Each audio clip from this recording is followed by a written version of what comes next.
Good evening, folks. This is the Factivist Report for Sunday, the 27th of August. And tonight, Dave and I are going to talk about the squad. We're going to talk about the squad. We're going to talk about what they've been able to accomplish, because no one really ever talks about the down and dirty parts of government. But that's where the squad spends a lot of its time. It's not just about writing bills and getting visibility. There's a lot of other stuff that goes into governing. We're going to talk about why they're here. We're going to talk about what their role is. So I'm going to turn this over to Dave because they're a really important part of where we go down the road here. So Deb and I met in 2018, and this is the show.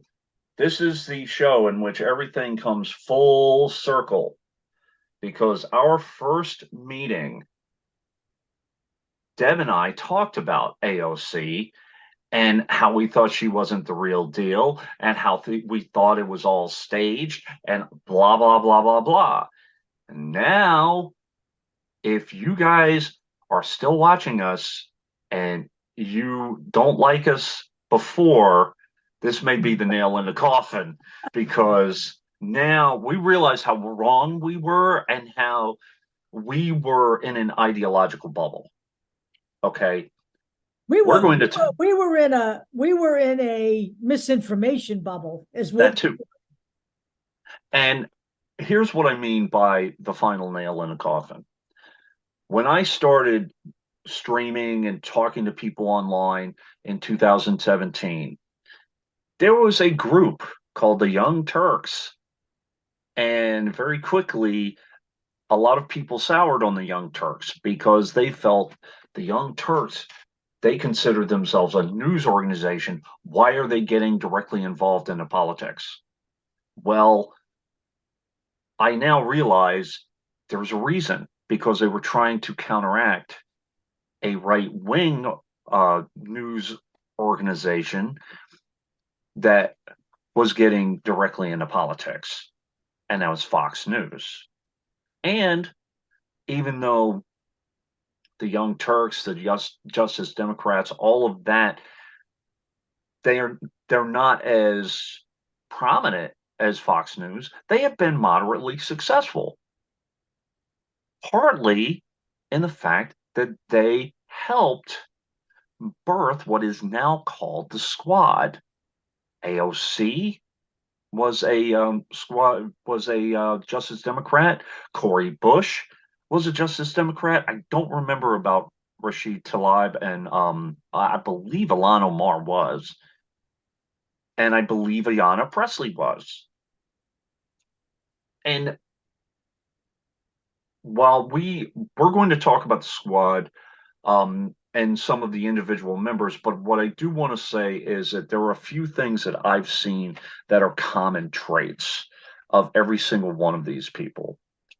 They are very prolific when it comes to not only sponsoring bills and co-sponsoring bills, but also with their comments on the House floor and with their fighting Republican policy, which is especially important now that even though the Republican policies are not popular, Dad wanted me to say that right off the bat.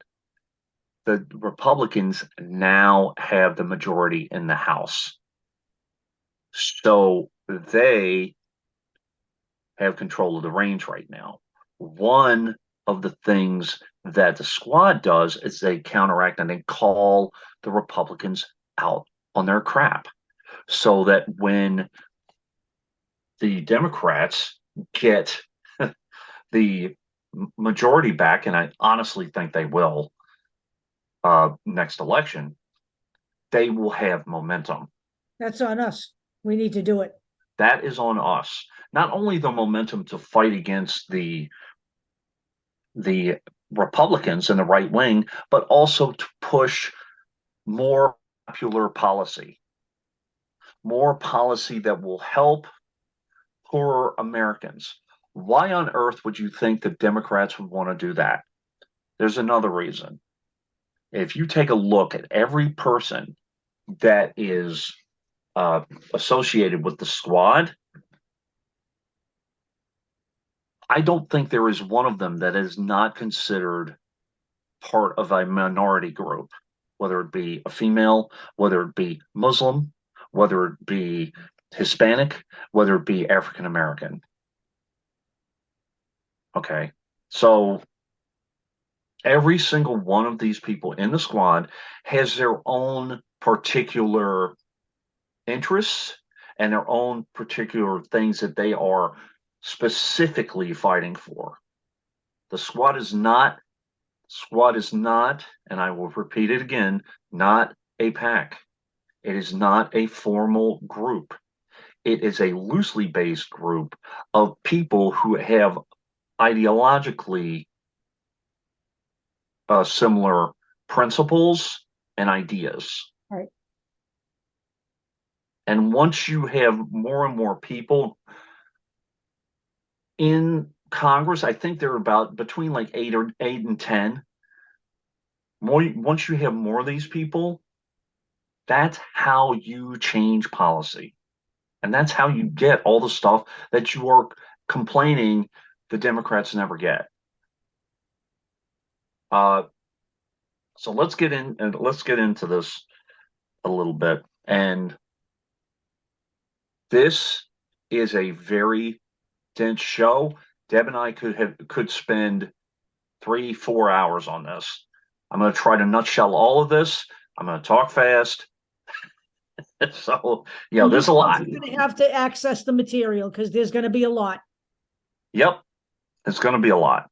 But that's what we're about, is information.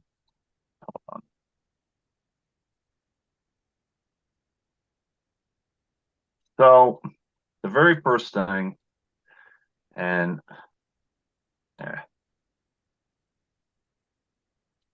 is, God help us, God forbid, it's an article by CNN.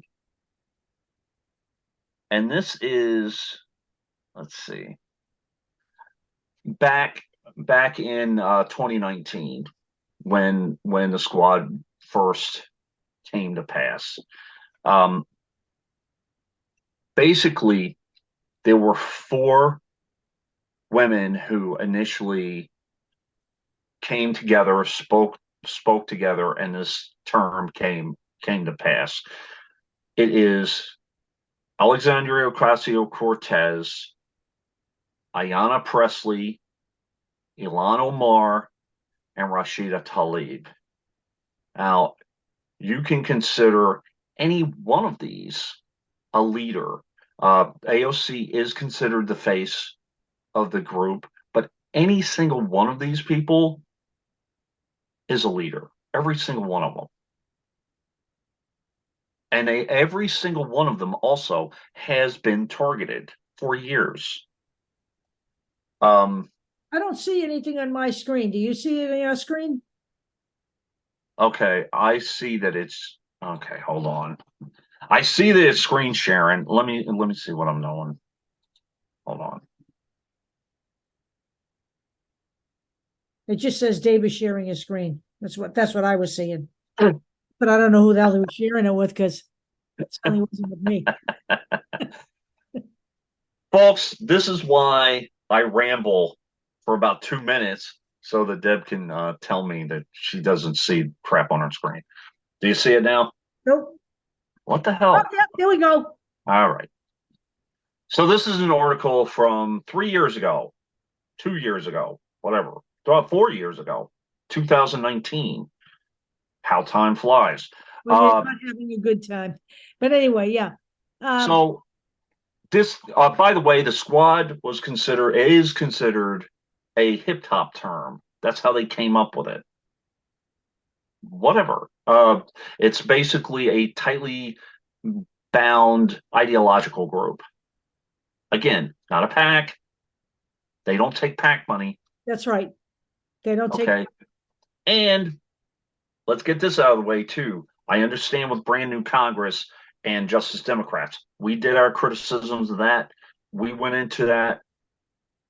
And I think we now understand that, listen, You need money to run. They Yeah, had to start somewhere. They had to start somewhere. They had to do something. correct. So I do understand that. And as long as we're going to have, one side of the aisle taking money, we can't be running on fumes and expect to stave off fascism. So we need to just get this done so we can start, getting rid of the problems that have created this whole Fascism first, and then we get into the corporate the corporate governing stuff. Right.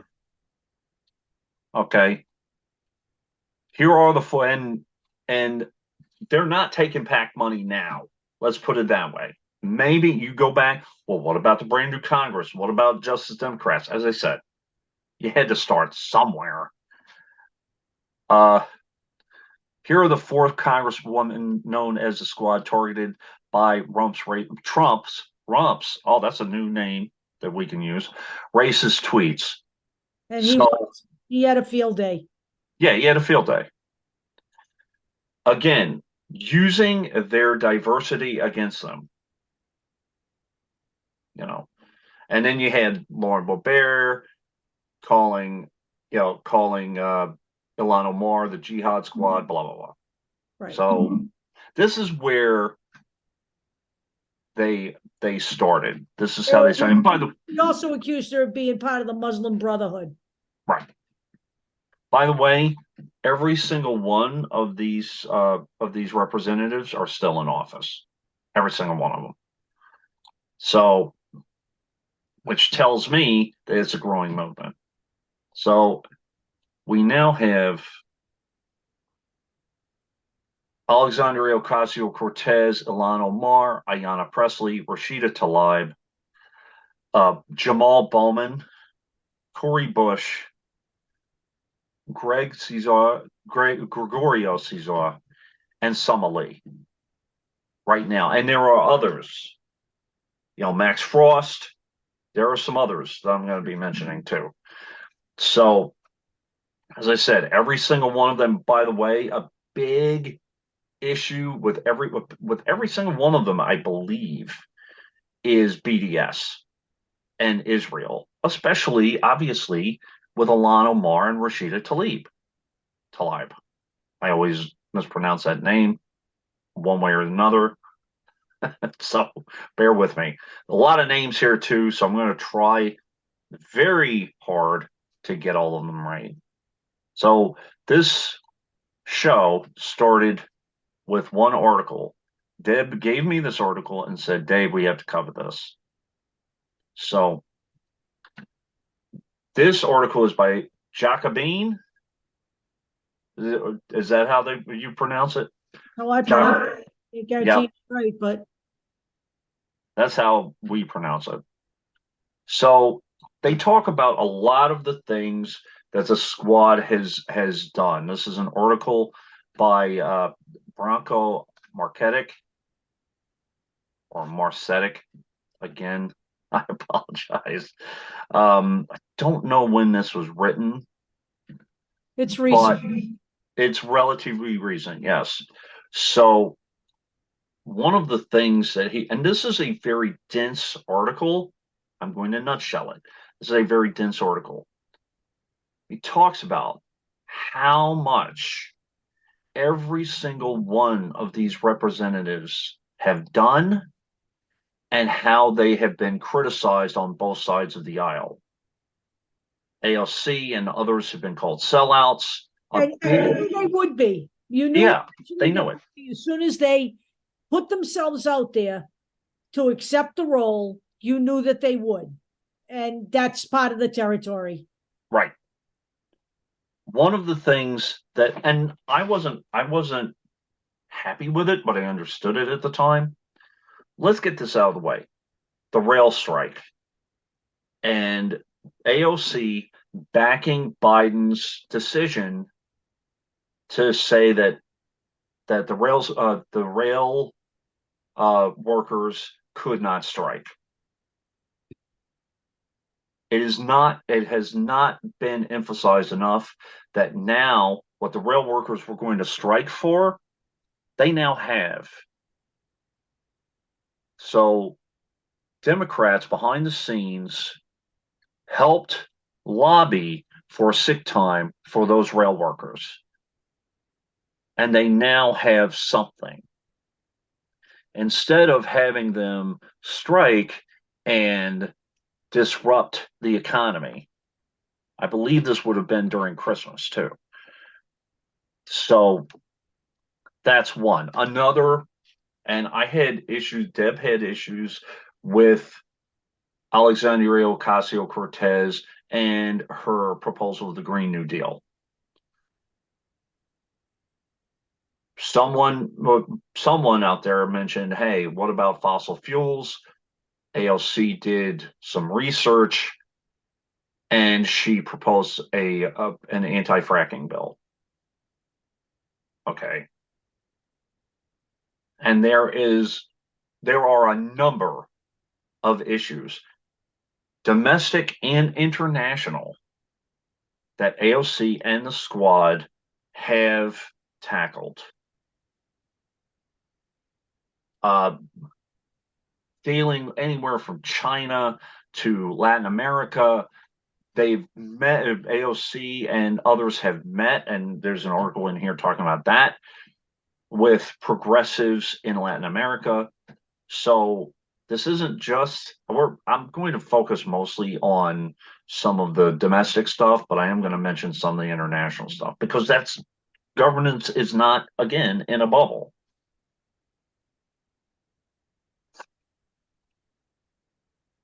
This article by the New Republic talking about how now that the Democrats do not have the House, that the squad has a new role, which is basically gatekeepers and keeping the Republicans in check and keeping some of the ridiculous policy changes out of law, blocking some of this legislation. Right. Now, the article, the title is a little loaded, but the squad is out of power and relishing a new fight. What they mean is they don't have the majority anymore. It's not that they don't have influence, it's that they don't have the majority anymore. And when they don't have the majority, they are actually at an advantage, especially if the opposition is driving unpopular policy. So the more and longer the Republicans do this, and the more they do this, the more leverage the Democrats are going to have.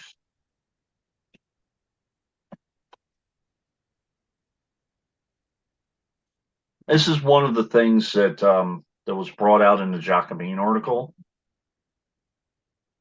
AOC and some others in the squad fought against FISA regulations, basically using the government to spy on Americans. Remember that whole thing? I do. And then when AOC, and this is a backroom fight, by the way. Once AOC and these guys do this, and these regulations are loosened or cut out, number one, it's not really talked about much, and number two, it's criticized when it is talked about. Right. Remember all you guys talking about we're being watched? She responded. Remember those days? Article from The Nation. This is what I was talking about. Remember again, back in the day when we were talking about the role of Tulsi Gabbard, and I can't remember what's his name, going and talking to Assad. Right. And how international politics, blah, blah, blah. It's part of it. I still say it's part of it, but now we know that Tulsi Gabbard was not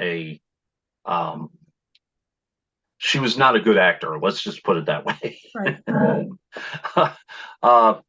But AOC and Democratic colleagues learn lessons from Latin America's resurgent left. This is, again, a very recent article from The Nation, August 22nd of this year, by Natalie Alcora.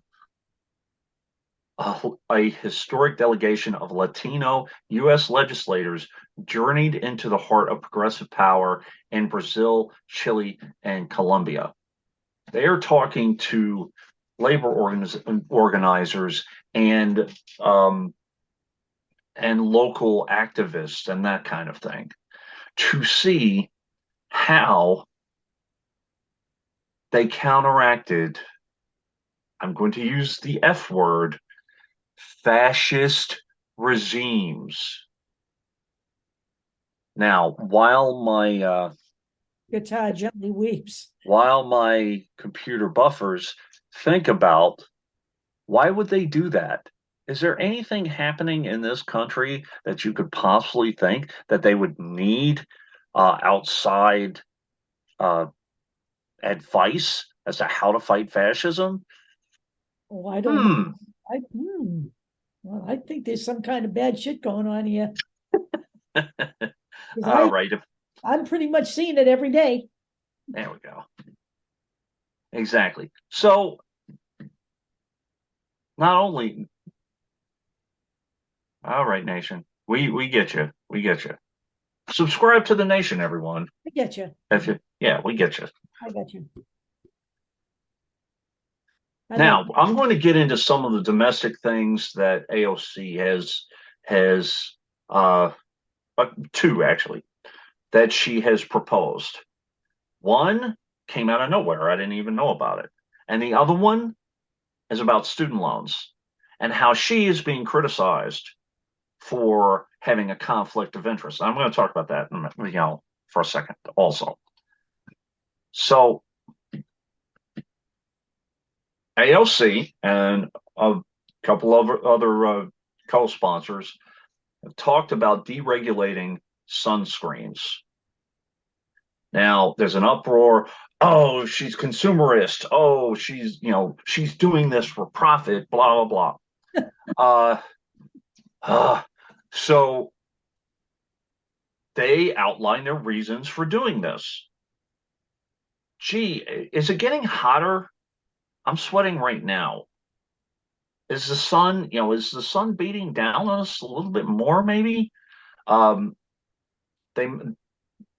is making the point that other countries, by deregulating some of the ingredients, they are creating more effective products.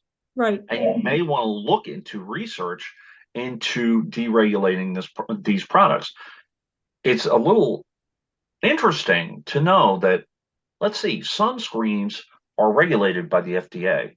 What aren't? I don't know, supplements? Yeah. Why is that the case? Right. Okay, she's just bringing it up. Oh, she's this, she's that. So, just saying. Another criticism. Everybody understands why supplements aren't regulated. It's because most supplements are manufactured by big pharma, and it gives them an unregulated piece of business to earn money from. Because everything else that they produce is regulated. And it became an even bigger business after the pandemic because the market boomed. Yep. After that. So Alexandria Ocasio-Cortez has been criticized, and there we go, has been criticized for backing student loan debt relief while having $50,000 in student loan debt. Let's talk about that for a minute, because I looked into this and my question was, is she the only one? As a matter of fact, she isn't. not necessarily taking student loans out for yourself, but think of all of the legislators out there who take out student loans for the kids or their spouses or maybe themselves.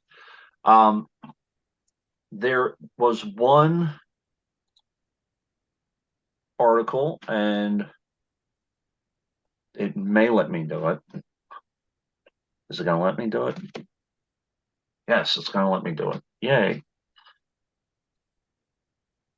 This is from the College Investor. The question is, how much student loan debt do members of Congress have? One of the questions is this a representative?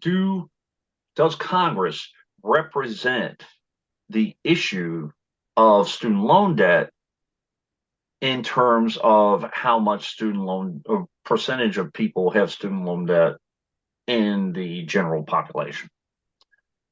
So I believe, let's see here. So this was from very recent, July 4th, 2023. Robert Farrington, got to give him some credit. They spent some time on this. So here's, as of last month, here's where student loan debt currently stands, is what their numbers show. 45 million Americans with roughly $1.7 trillion in student loan debt. This is according to census numbers. There are currently about 332,400,000 people in the United States. So it's 13.5% of all Americans have student debt currently. If you want a better metric, there are 258 million adults in the United States. So you're taking out all of the kids underneath or younger than college age, which makes sense. So it means that 17.4% of all adults in the U.S. have student loan debt. They go on to say that about 10% of all of Congress has or recently had and paid off student loan debt, which is underrepresented, but they still have other members of Congress that have this student loan debt. It's not just Alexandria Ocasio-Cortez. Correct. Including, but not limited to, come on, do this for me.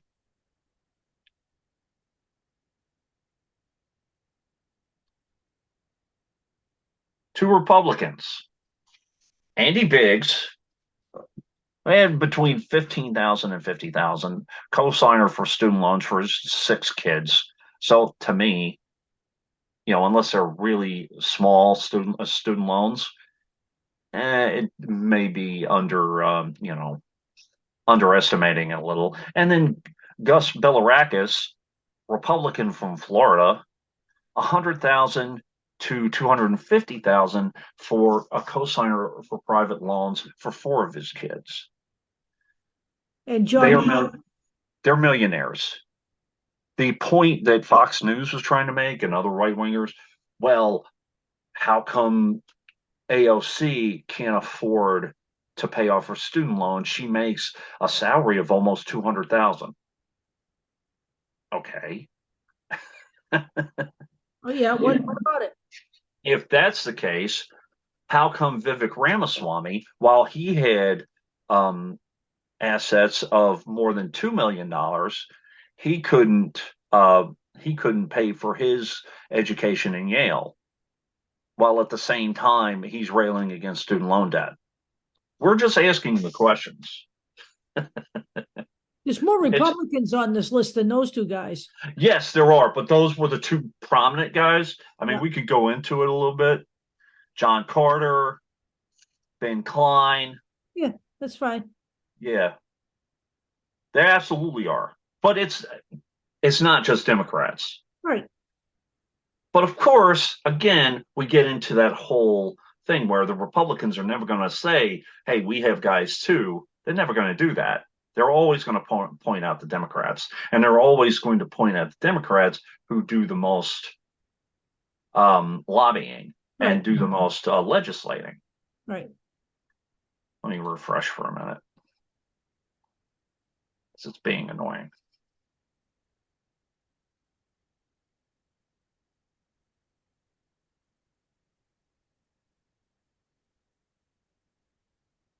Because I'm just getting warmed up. Okay. To quote one of my favorite movies. Yeah, hold on. So, yep. Now, with every single one of these members of the squad that I mentioned, I bring up legislation and then I bring up retaliation. Let me see if I can share the screen again, because there was an indicted co-conspirator. I don't know. There's different articles. It may be the same guy. I know that there was one individual. Actually, I know this is different from at least one other. But this is someone who's been indicted. I believe it's part of the Georgia indictment, I believe. So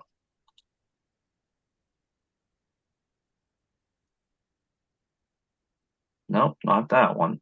This one. All right. This is about a day ago from Midas Touch. Indicted Trump co-conspirator released a 2000. I know it's different because this is a political candidate. Released a 2019 ad threatening AOC and Bernie Sanders. So this was Harrison Floyd running for Georgia's 7th congressional district. And we're not going to discriminate. I believe this individual was a black man. Right. So we're not discriminating in terms of only white people can be shitbags. So Harrison Floyd in that commercial vowed to fight socialists in Congress the same way I fought terrorists in the desert. And then he showed himself firing an automatic weapon. Sweet. And as we said, AR-15 doesn't mean assault rifle, but guess what? It still fucking kills people. Right. Here is Harrison Floyd. I like the squint. Yes. How the squint is that? I don't know. He sees you. He's focusing on you. Yeah. Like he's looking in his sights. I don't know. Right. But if you notice, the indictment seal of the sheriff of Fulton County. Yeah. So now let's start talking about Rashida Tlaib. I always mess that name up. This is a New York Times article. She talks about her not only experiences, but also her responsibilities because of her experiences, her responsibility in government. Also, the fact that she's kind of considered the mama bear of the four because she's the more experienced of the squad. She does talk about in this, along with Ilhan Omar, the fact that prejudice and misconceptions are bipartisan. Someone, like they talk about someone touching Ilhan Omar's hijab, and they have to dispel a lot of misconceptions and stereotypes and all of that kind of thing. Right. One thing that I will say about Rashida Tlaib is that here's another thing. She doesn't want to be in the role of the Muslim woman who is the model for all of those in politics, all Muslims in politics. She doesn't want to do that. She wants to be a politician. She doesn't want to be known as the female Muslim politician. However, she is, and she understands that.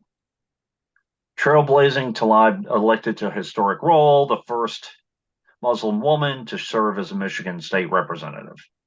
She's been in since 2010. So she is the senior experienced member of the squad. Couple of things that she's done. Rashida Tlaib's In Child Poverty Act dramatically reduce poverty. This is the beginning. I don't think I put one in for AOC, but again, every single one of these squad members are very prolific. She's been in since 2010, so she has a ton of sponsored and co-sponsored legislation. She has 83 as of the last time this was updated. Sponsored legislations.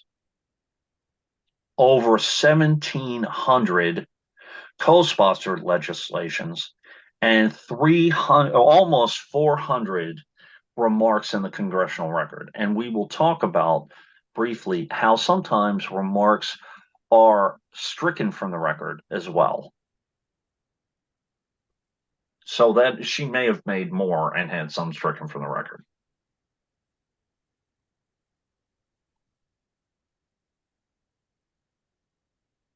Now, of course, due to her experiences, she has had smears and threats of physical attacks on her. This is one talking about her criticizing Israel and her being smeared as an anti-Semite and all that stuff.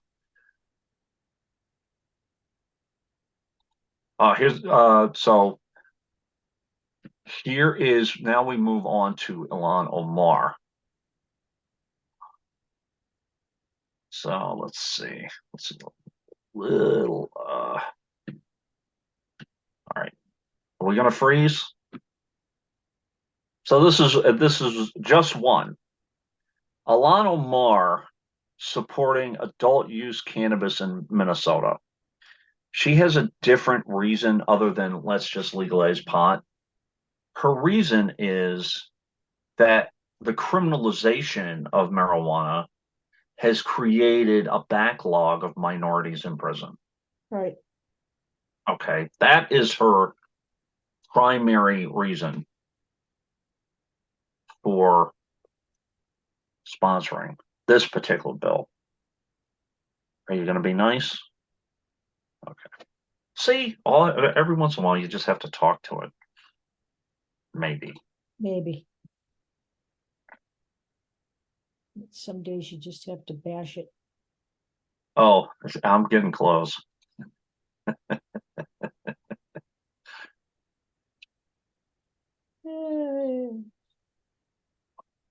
All right, come on.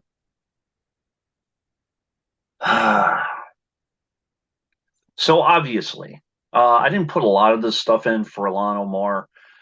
She has been smeared. Her reputation has been smeared in terms of, I believe there was a rumor out there that she was marrying her brother-in-law or something. Brother. Yeah, brother. She has been called part of the jihad squad by, the paragon of right-wing nutbag virtue, Lauren Boebert. All right. She was accused of being in the Muslim Brotherhood. Right. I believe that was Marjorie Taylor Greene. I can't remember. Right. We will talk about Marjorie Taylor Greene and her contributions to government at the end. Great. Oh, it'll be fun. All right. So we've talked about that. Come on. Come on. It's so much information that my computer can't handle it. All right.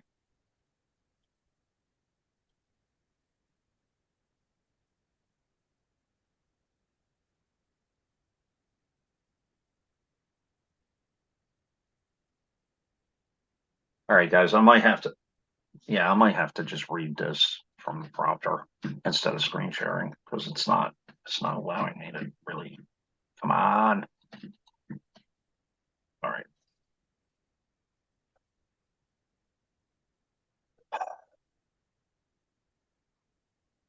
So, all right, here's another one.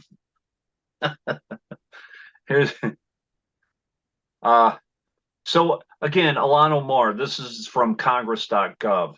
How she was elected in 2018. She started her term in 2019.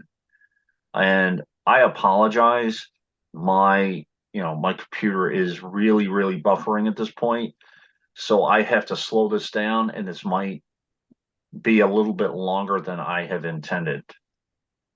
So please bear with me. This is to me, every single one of these people deserve to be talked about. Come on.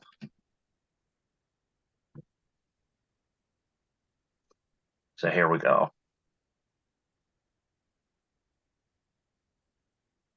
Come on, be nice to me. There we go.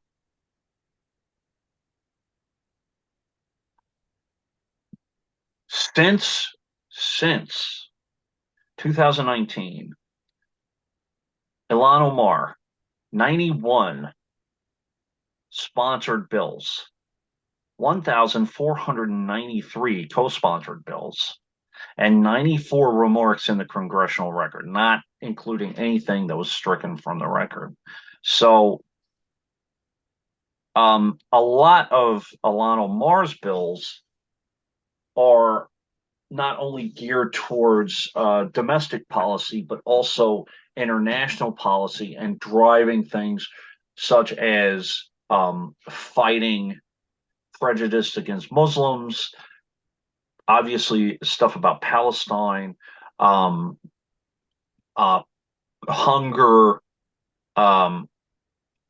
domestic and international. And she is a force in terms of that kind of thing. So now let's see. Dun, dun, dun.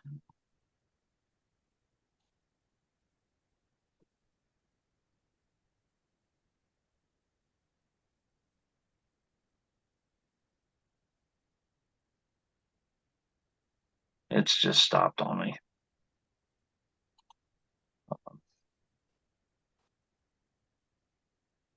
Come on.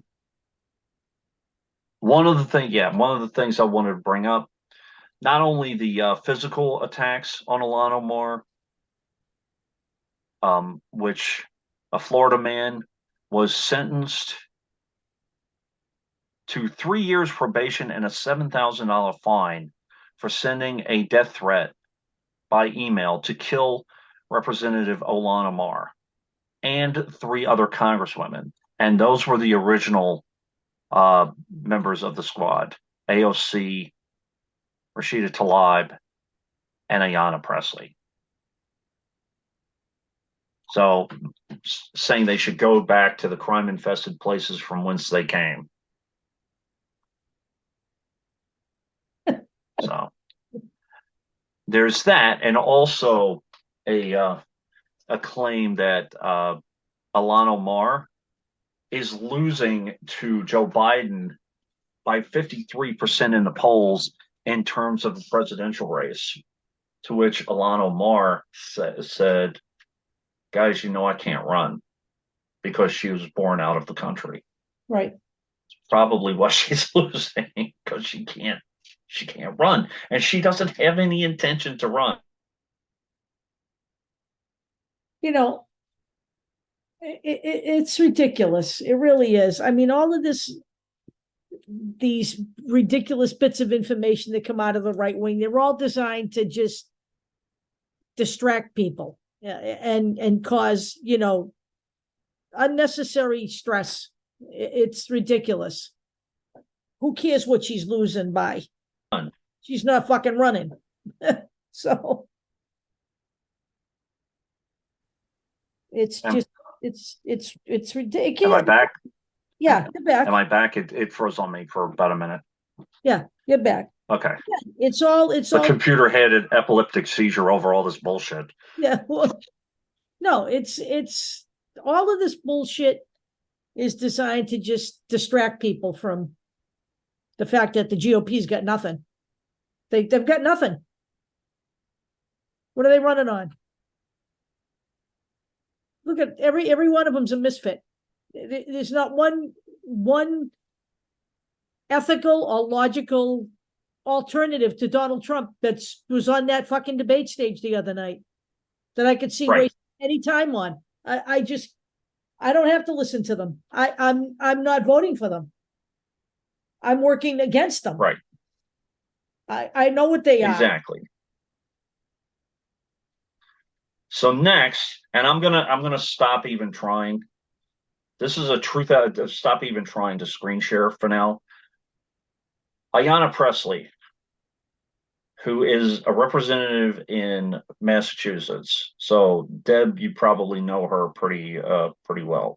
Mhm. Here's one piece of legislation. She called on banks to detail progress made on 2020 racial equity pledges. Banks had made flashy commitments to combat racism following the murder of George Floyd. So she's calling them on it. So Presley sent and this is from, again, very recently, August 24th, 2023. This is an article by Sharon Zhang and Truthout. So Ayanna Presley just sent a letter to the CEOs of Bank of America, JP Morgan Chase, US Bank, and Wells Fargo, requesting that the banks provide a comprehensive audit of the pledged funds, which with clear and detailed descriptions of progress on supposed goals like changes to lending and other financial services. So she's calling them on it. Right. On their promises. Why wouldn't she do that? That's her job. That's her job. I try every time with one of the squad members, I try to find a profile piece. They don't see us. Ayanna Pressley won't let women be ignored by the Republican majority. Okay. And yes, what do the Republicans reply to her with? Smears on her alopecia. Because they can. Because they can. Because they're that ugly. And once again, we have from Congress.gov, Ayanna Pressley, 96 sponsored legislations, 1,406 co-sponsored legislations, and 98 remarks in the congressional record, which means that she speaks in Congress many of times speaking against the crap that Republicans talk about. One smear that she recently had was by Vivek Ramaswamy, who called her, let me just get this right. Yeah, something to do with JK. Right. There's nothing more racist than to assume the color of someone's skin dictates something about the content of their viewpoints, which is what Ayanna Pressley peddles to Americans. Now, I'm going to repeat that because this is a Republican talking point. There is nothing more racist than to assume the color of someone's skin dictates something about the content of their viewpoints, which is what Ayanna Pressley peddles to Americans. Basically, what he is saying is he is speaking against representative government. He's speaking against people using their experiences as an African American, and as anything, as a woman, as someone of Latino descent, Asian American descent as part of their policies. Those are their experiences.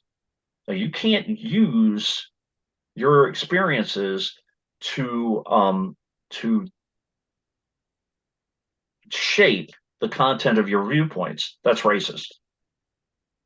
What's really stunning is now she's trying to make money off of it, which is funny because kind of what he's doing. So uh, here we go. Here we go. His these are the words he basically said.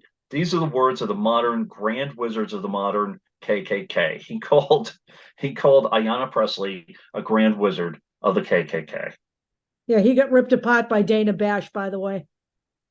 He Right. was ripped a new asshole on national TV. But here's the thing. Every single one of these politicians know the game that these people are playing. They say something outlandish, thinking that they can either double down on it because nobody's going to respond to it, or if they respond to it, they can elongate the publicity that is produced by this thing, which is why Ayanna Pressley responded to it, said a line was crossed, said that it was wrong, pointed out why it was wrong, and now she's done with it. So, of course, Vivek responded to it and said the exact same thing. He's speaking against representative government, which is what the squad stands for. Every single one of the people who are identified as a squad member or an honorary squad member is part of a minority in some way, whether it be Jamal Bowman, Maxwell Frost, many of the females that are identified. They have experience as a minority, and Vivek is saying those experiences don't matter. Right. While at the same time, by the way, using his own cultural experiences. Right. So he's double speaking too. Right. He's good at that. Right. So now we're going to talk about people who have become squad members after the original four. One of them is Jamal Bowman. Now, this is an article from the National Review. Now, they are not by any means progressive, but there's a point to my bringing this article up. TNR, I think they're pretty progressive. Are they? Oh, yeah. I always think that they're kind of middle of the road. Maybe I'm wrong. I don't know. Progressive. Maybe I'm thinking of another. You might be. But Jamal Bowman's advice on the squad could sink Biden. What Jamal Bowman is saying is that Joe Biden needs to fully embrace the squad. What is Jamal Bowman supposed to say? He's part of the squad.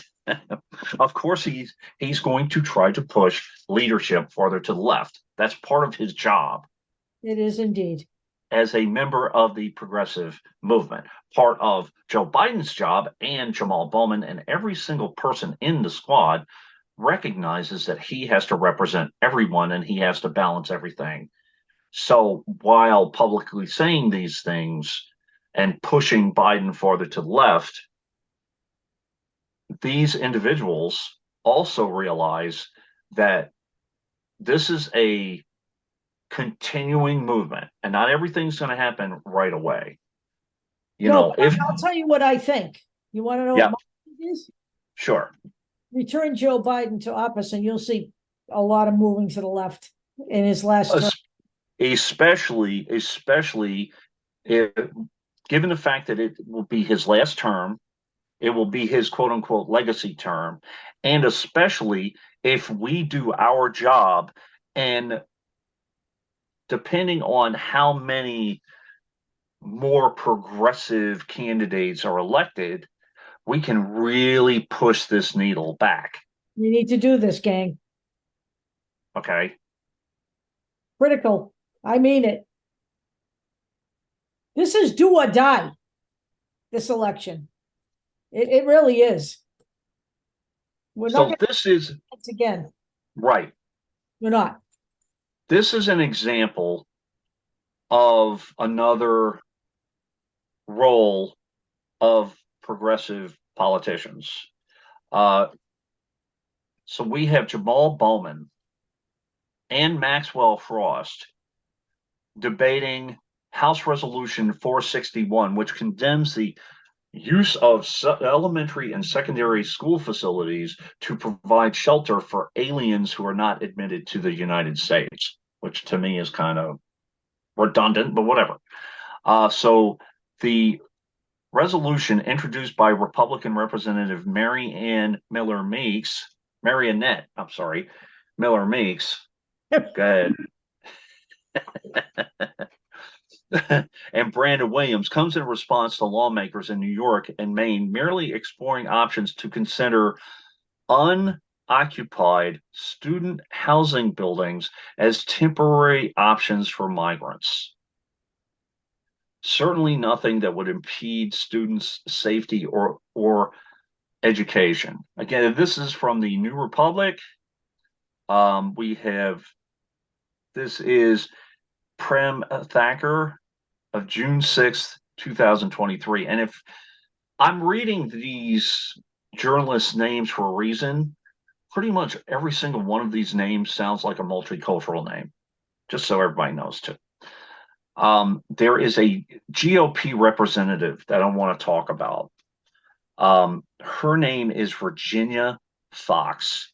Because the House is now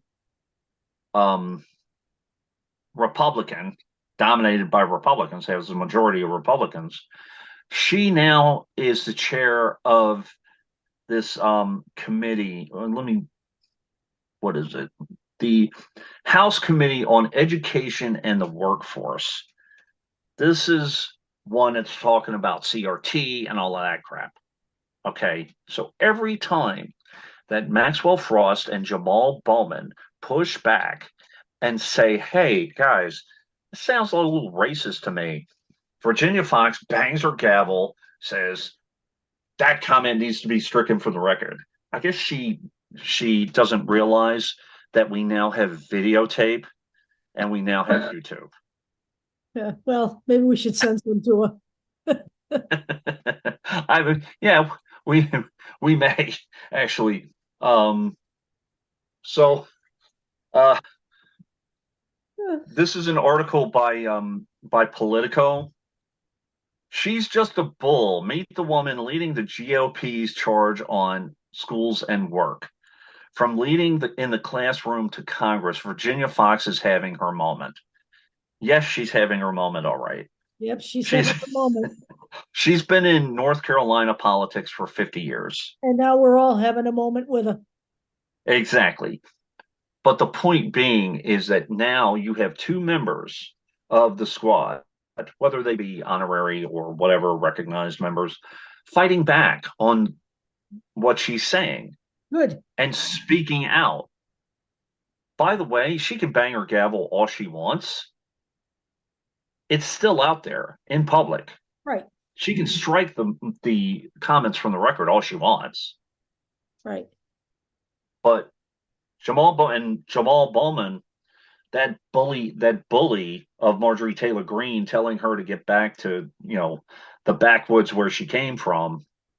Then Marjorie Taylor Greene's calling him a bully, and whatever. I'm threatened by him.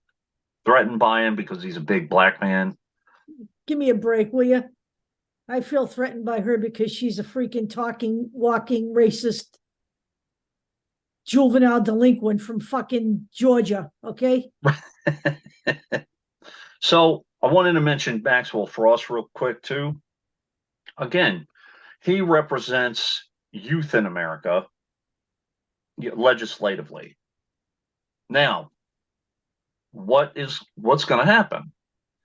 He's going to be slammed by the Republicans for being too young, inexperienced, blah blah blah blah blah blah blah. Right.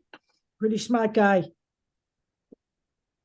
He's very savvy. He's very social media savvy. He's very media savvy, and he's very smart in terms of legislation already. And Right. he is being cultivated by like-minded people like Jabal Bowman Right. and like AOC and like Rashida Tlaib. So he is going to be hopefully cultivated and hopefully win his seat back. Remember, every single one of these House seats Is up again. is Every up one of again. them. Every 2 years. We need every single one back that we have now, and we need to take it back. We had a 9-seat lead. Okay. We need a strong House win, and we need to expand the Senate. There is no giving any ground at all come 2024. None. We have no ground to give. Okay, so Am I done now? I don't know. All We're right. never done. Oh. Anyway, this article by Forbes solidifies my argument and goes back to the comment by Vivek Ramaswamy about representative government. Cori Bush, all right, Can we she try wrote a book. now, or are we still dead? Oh, I'm not screen sharing at all because I don't want to hold up this. I'm about 75-80% done. So Okay. I don't want to make this too long. Okay. From trauma to trailblazing, Congresswoman Cori Bush talks about overcoming adversity, creating change in her new memoir. This is an article by Marianne Schnall, female reporter. Now, Cori Bush talks about her experiences in her personal journey as being a victim of sexual assault, um, and domestic assault, being impoverished, being hungry, being an unhoused parent, being homeless, for multiple forms of discrimination, and seeing friends experience drug abuse, gun violence, and police brutality, which is stereotypical of the Black experience. She is now a pastor. So, what is Vivek Ramaswamy? Pardon me, Maxwell. What is Vivek Ramaswamy going to say? That she is racist because she's bringing up her experiences? Shut the fuck up, Vivek. Again, she represents experiences that others, so many others, have had. And she has persevered. And she is now legislating. And a force, by the way, in legislation. Once again,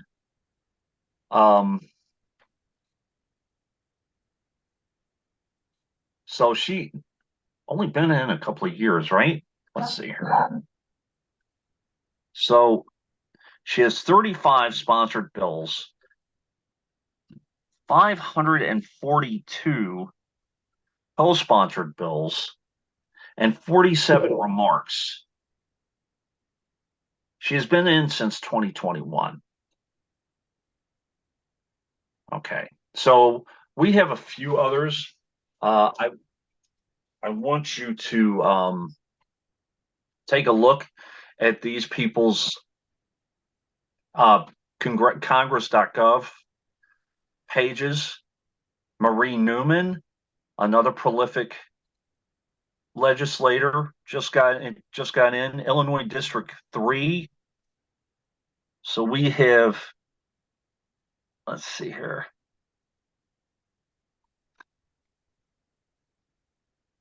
How many pieces of crud.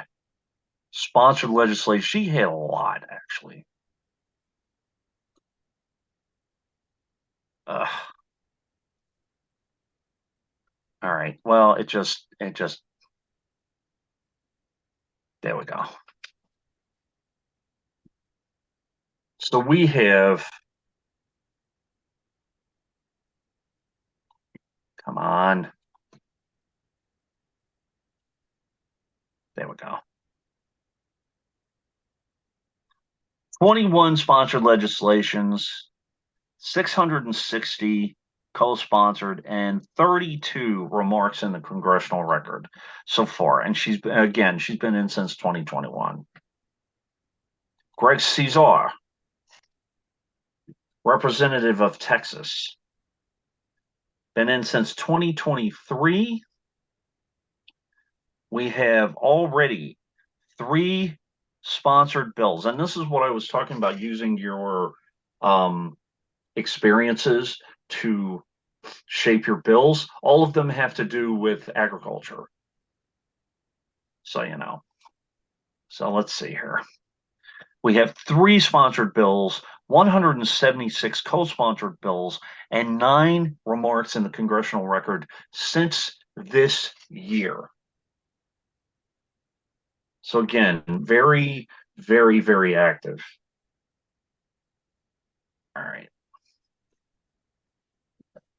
And then we have Summer Lee, also another very active person. And I'm not going to go through her list, the numbers. You guys can take a look at it. One of the bills that she crafted was called the Fairness in Law Act, something of that nature. Basically, all she was asking for is to have more or to have gender neutral pronouns in legislation. Instead of saying he shall, blah, blah, blah, say they shall, because women are more involved in lawmaking now. Right. And it's just a reflection of the times. Oh, that's more woke nonsense. No, it's reflecting the changes of the times at the moment. So, and then we have Maxwell Frost's record, but I'm going to try one last thing, because you can't say that the Republicans aren't using their voice to be heard. Now, I don't know. I want to show this one. So let's see here. So while all the squad is doing all of this stuff, what do you think Marjorie Taylor Greene is using her voice, is using her influence for? What do you think she's using her voice for? Let's see if I can screen share it. I'm hoping I can, because this is very, very important stuff. And if you guys don't realize that I am being sarcastic, you will in a minute. It's hard for me to even fathom. She's not willing to be quiet about it, though, Deb. Hold on. Is it sharing? It doesn't look like it's sharing. Not right at the moment. All right. It says Dave just started screen sharing. That's all. For God's sake. Never mind. So basically, yeah, I have to. She's not willing to be quiet about it, Deb. Goddamn mercy. No, she's not. Come on. She's not willing to be quiet about fucking anything. She is a. All right, what the hell? Oh yeah. You got it? Okay. She's Marjorie Taylor Greene's TV turned on by itself. She thinks she's being spied on. By the way, why? Marjorie Taylor Greene, and I'm turning the screen share off. Marjorie Taylor Greene may want to go back and look at her record on FISA regulations that actually talked about being spied on. Remember, about an hour ago, it might have felt like a year, when we talked about substantive change in legislation. So look, I understand people have had negative feelings about the Squad, the Justice Democrats, the Young Turks, all of it. We're no longer there. It's no longer 2017. It's no longer even 2018. It's not even When 2020. it's Okay. not even 2020. Deb and I are talking about, who the hell is this girl? And making fun of her dancing on the rooftops. That's really not, and saying that she was a plant and it was an advertising campaign, all that stuff. No longer. There's so much out there that AOC is legislating. She is messaging. She is doing the things she's supposed to be doing. Right. You may not agree with everything. And the same thing with every single person that I have put up on the screen from the Democratic side. Right. And they're speaking up against people like Virginia Fox. Right. Who, by the way, I didn't even know existed. There were a lot of other people other than Jim Jordan and all of these people. Right. So if you want things to change, take a look at these individuals and see what they're doing. You may not agree with everything. I have not seen one piece of legislation that doesn't have a reason behind it. I didn't go through all of it. You may even say, Dave, what about, there has to be some pork involved. You know what? Again, that's the way some of this works. That's the way maybe some of these legislations get in. That will help the American people. You put like the infrastructure bill, for God's sake. You put in things that are going to help promote a person that wants to sponsor the bill or to vote for the bill. Right. What have you done for me lately? Not every legislator, Democrat or Republican, is completely altruistic, because they do look to try to extend their run from time to time. Yep. But you have two choices. You have, are we going to, keep corporatism around for a while, the corporate politics stuff around for a while? Are we going to, are we going to eliminate fascism, or are we going to eliminate fascism? Or, we're going to have to keep it around. Are we going to like fight this corporate fight constantly? Pick your battle. Deb and I agree. The money in politics issue needs to be addressed, but it is down in priority underneath fighting fascism. Yeah, it is. And Right. Fighting Is getting rid of the GOP. They got to go. This particular party's got to go. one other thing No that I one didn't. this party as it is right now. None. Virginia Fox has been around for decades. There's a youth movement in Congress right now.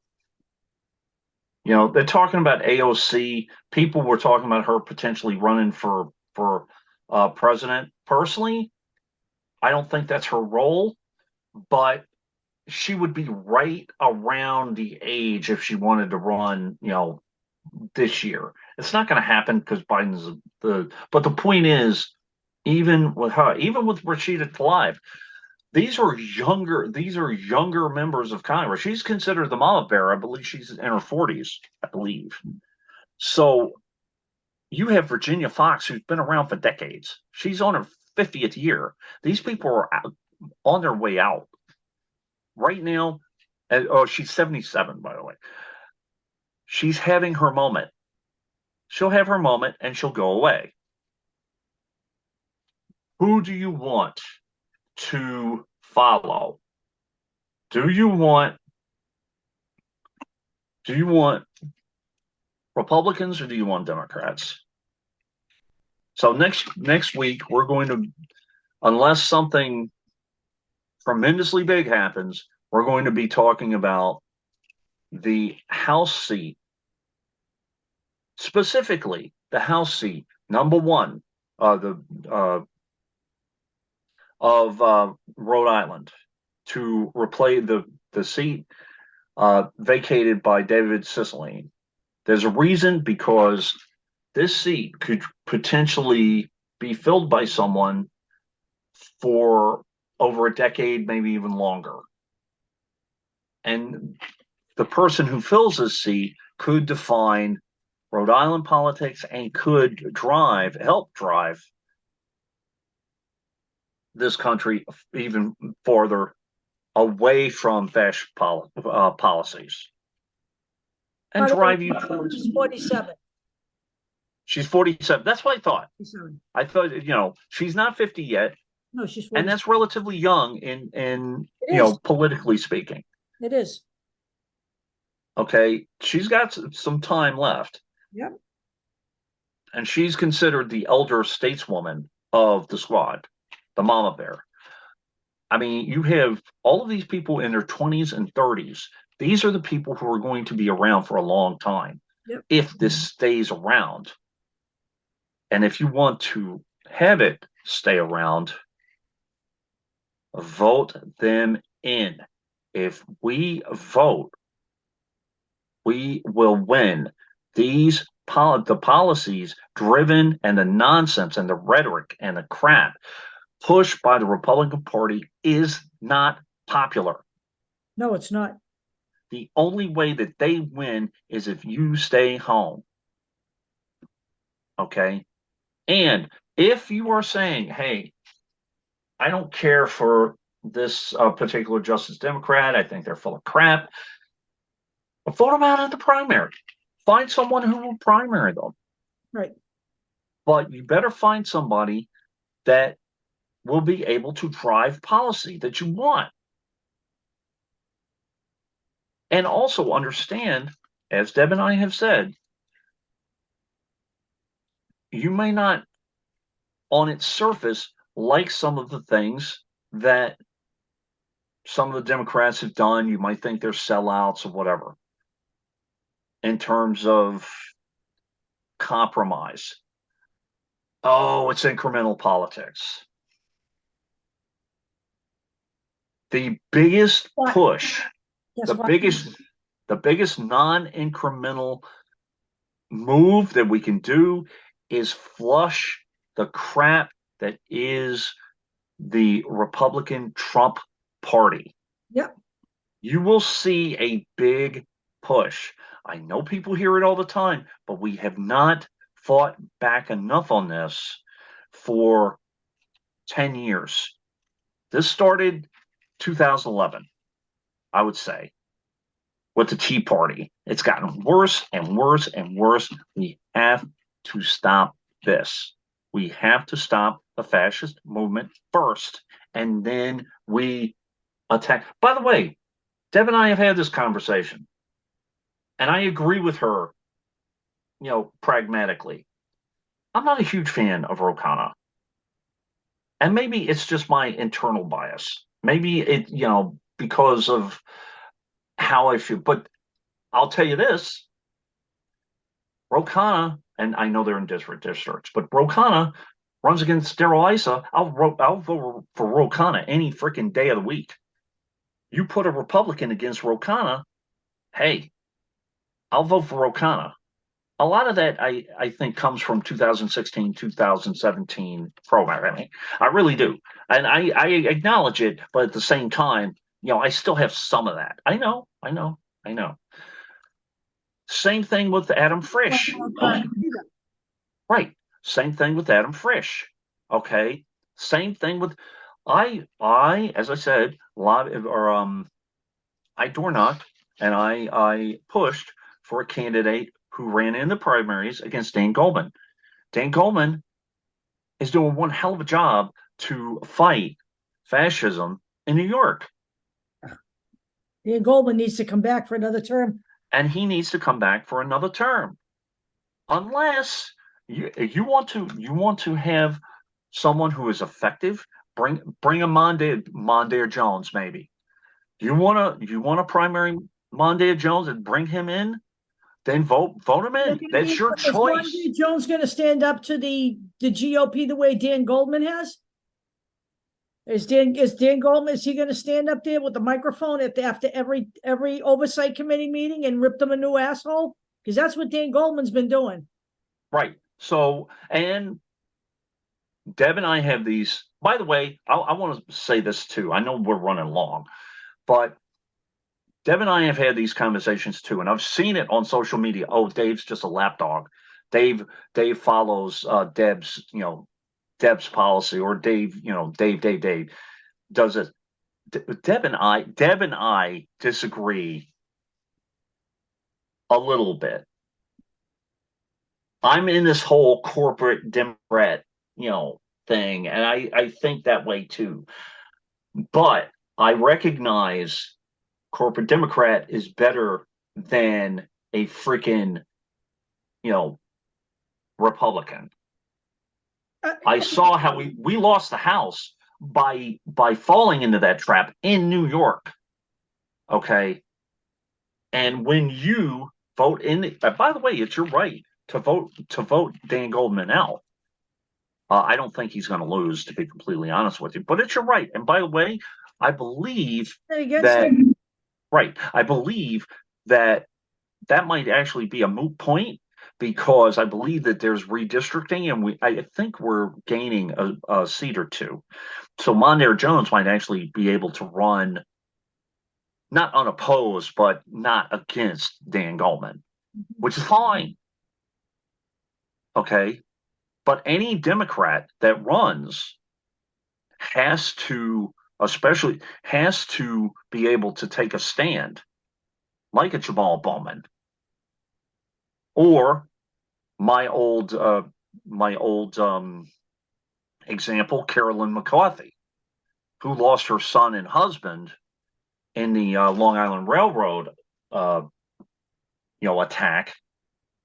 I believe the guy's name was Colin Ferguson, and she had her own. To me, she was like the OG squad person. Yeah, go ahead. I'm about done, Deb. You can turn this off. So I was pretty much done. Anybody want to talk about the Cubs?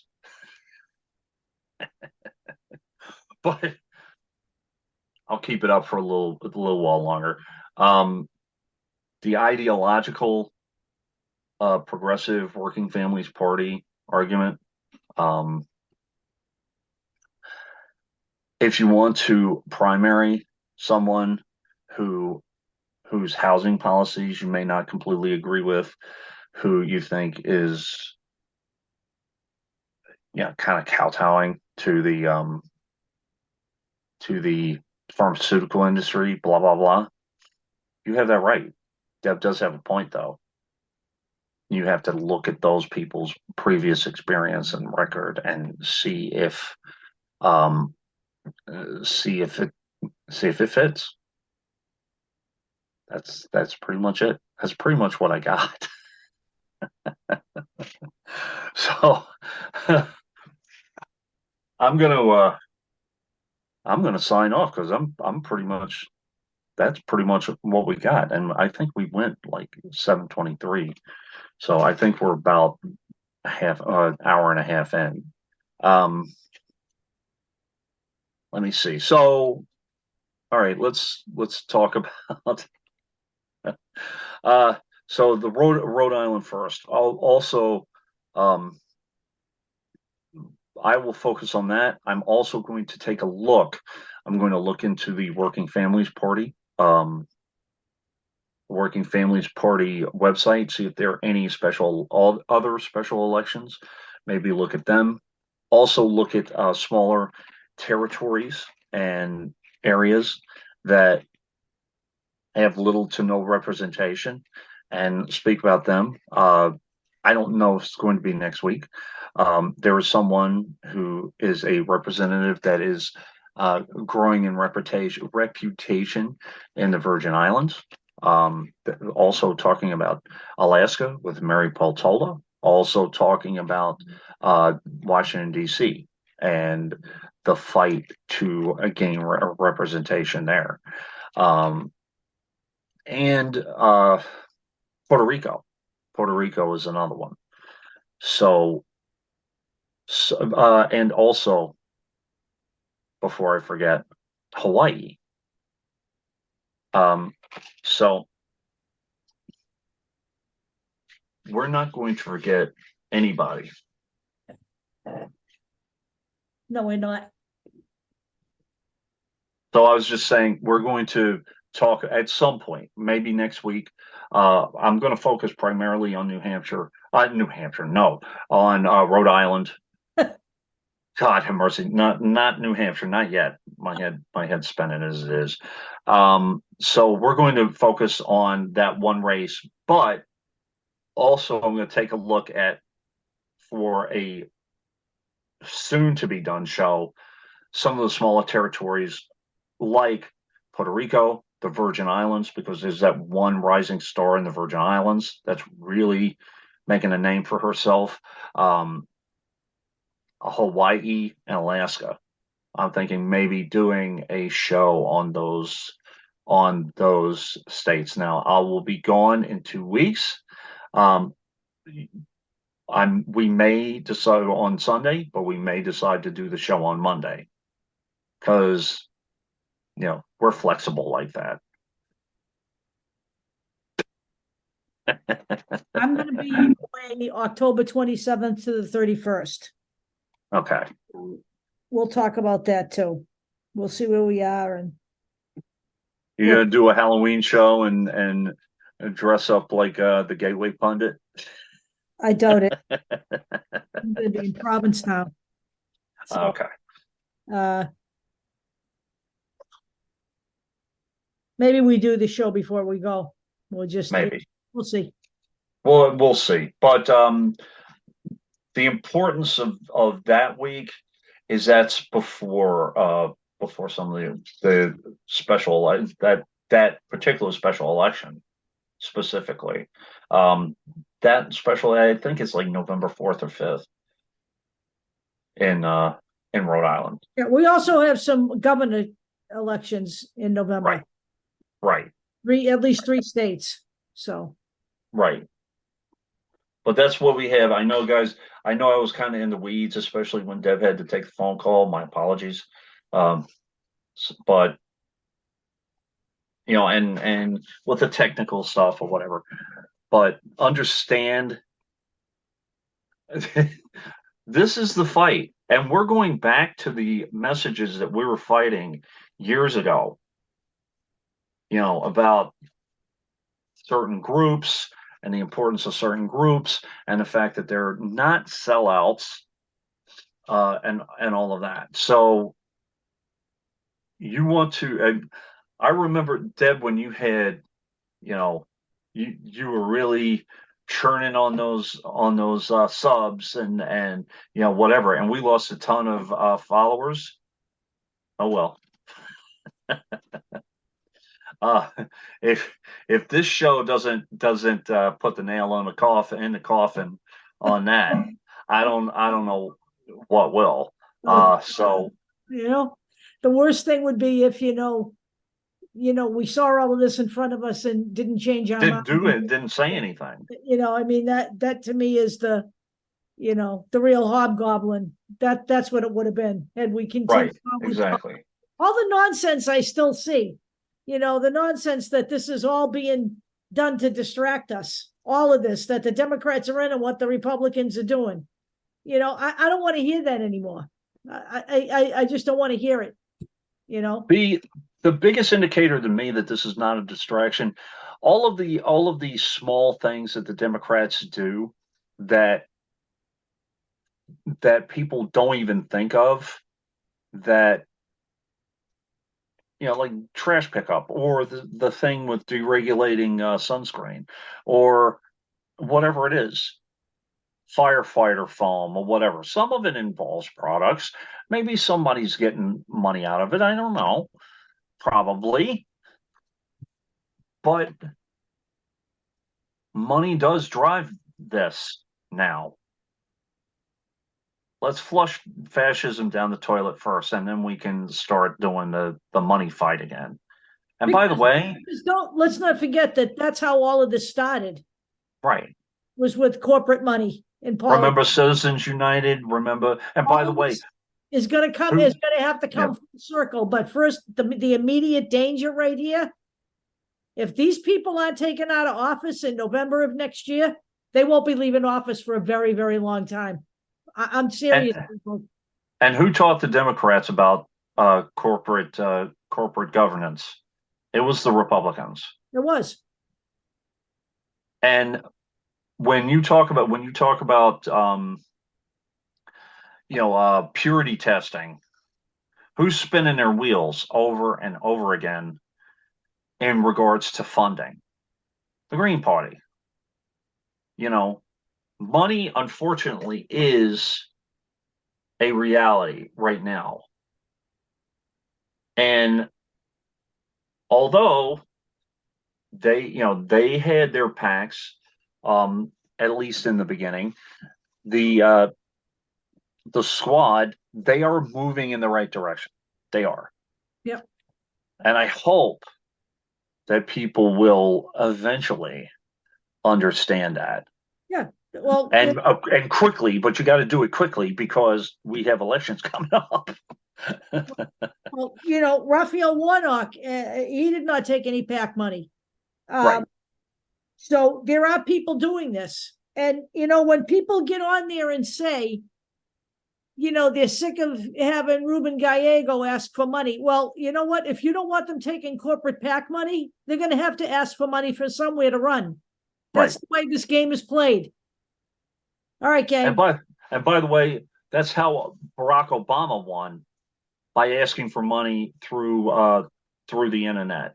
Right. So if you're not going to do it through corporate PAC money, you're going to have to listen to Katie Porter, Ruben Gallego, and John Tester. All three of them. They're doing the right thing. Right. Okay, gang. We will see you next week. Bye-bye. Bye.